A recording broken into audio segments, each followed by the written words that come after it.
3 agressions au couteau ont été commises hier soir dans différents quartiers de Bruxelles, à Molenbeek, Anderlecht et Saint-Gilles. Il n'y a pas de lien entre ces faits divers. 2 personnes sont décédées et il y a 2 blessés. Un jeune homme de 20 ans a perdu la vie après avoir été agressé sur la place Bethléem. Un suspect a été arrêté. Nous sommes retournés sur cette place, un quartier de Saint-Gilles où le sentiment d'insécurité est grandissant. Sabine Ringelheim et Karim Fahim ont rencontré le bourgmestre Jean Spinette. Un accident absolument malheureux et tragique. Donc en fait, un jeune d'une vingtaine d'années a joué avec un pétard et un monsieur qui n'appréciait pas ça l'a pointé au couteau. Donc on est dans un accident épisodique qui prend place à un endroit où on a un problème de deal de rue, mais on est vraiment dans quelque chose qui n'a rien à voir. C'est un quartier qui est à la fois merveilleux du point de vue de la cohésion sociale, mais c'est vrai que depuis la sortie du confinement, on a du deal de rue qui s'est réinstallé dans l'espace public. Et effectivement, on est dans des vraies questions qui dépassent Saint-Gilles. On est dans des questions de filières de trafic de drogue qui nous viennent soit par le port d'Anvers, soit par Marseille, qui ont des distributeurs qui se sont installés dans notre quartier. Et tous les habitants, tous, quelle que soit leur culture, leur origine, sont demandeurs que la police dispose des moyens nécessaires à inviter ces personnes à changer et à partir loin de chez nous.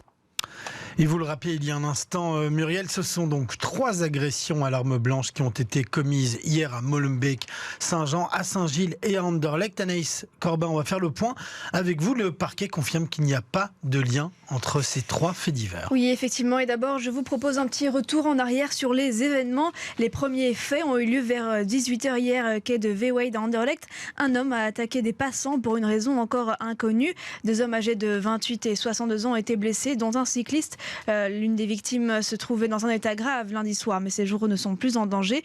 Et les 2 victimes ont été transférées à l'hôpital. La zone de police Bruxelles Midi est toujours à la recherche de l'auteur de ces actes.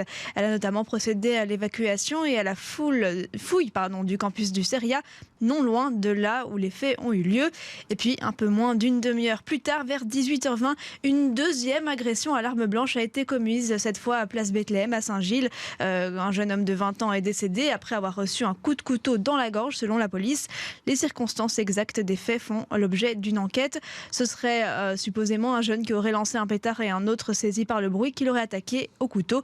Le parquet s'est rendu sur les lieux hier soir avec le laboratoire de la police judiciaire et un médecin légiste. Un suspect a été arrêté, nous indique ce matin le parquet.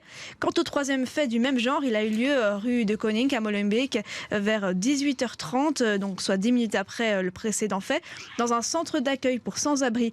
2 hommes se sont battus, l'un d'eux a sorti un couteau et a poignardé l'autre. La victime est décédée. Quant à l'auteur, il a pu être appréhendé très rapidement. Là aussi, le parquet, le médecin légiste et le labo de la police scientifique sont descendus sur place.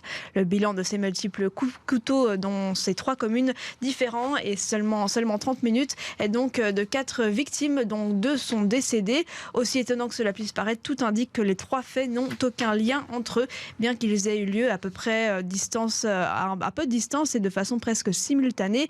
Et il n'y a aucune indication d'acte terroriste pour le moment non plus. On attend davantage de communication du parquet dans la journée.